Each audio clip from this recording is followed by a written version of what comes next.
Plague എന്താണ് എന്നറിയുന്നതിന് മുമ്പേ അറിയേണ്ട ഒരു വാക്കാണ് പാൻഡമിക്. പാൻഡമിക് എന്നാൽ ലോകവ്യാപകമായ അസുഖങ്ങൾ എന്നാണ് അർത്ഥം. ഇതൊരു ഗ്രീക്ക് വേർഡാണ്. പാൻ, ഡെമോസ് എന്ന് പറയുന്ന രണ്ട് വാക്കുകളിൽ നിന്നുമുണ്ടായ ഒരു വാക്കാണ് പാൻഡമിക്. പാൻ എന്നാൽ എല്ലാം, ഡിമോസ് എന്നാൽ ജനത.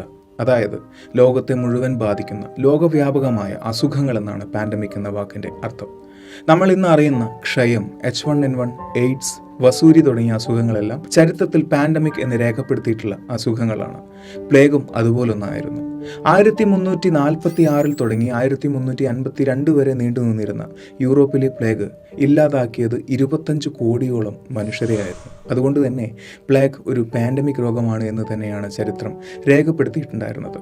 541 ആദ്യമായിട്ട് പ്ലേഗ് എന്ന അസുഖം ചരിത്രം രേഖപ്പെടുത്തുന്നത്. അത് ബിസാൻഡൈനിലായിരുന്നു. അവിടെ ഒരു വർഷം മാത്രം നീണ്ടു നിന്നിരുന്ന ഈ ഒരു അസുഖം 1 കോടിയോളം ആളുകളെയാണ് ഭൂമിയിൽ നിന്നും ഇല്ലാതാക്കിയത്. ആ രോഗത്തെ അറിയപ്പെട്ടിരുന്നത് പ്ലേഗ് ഓഫ് ജസ്റ്റീനിയൻ എന്നായിരുന്നു.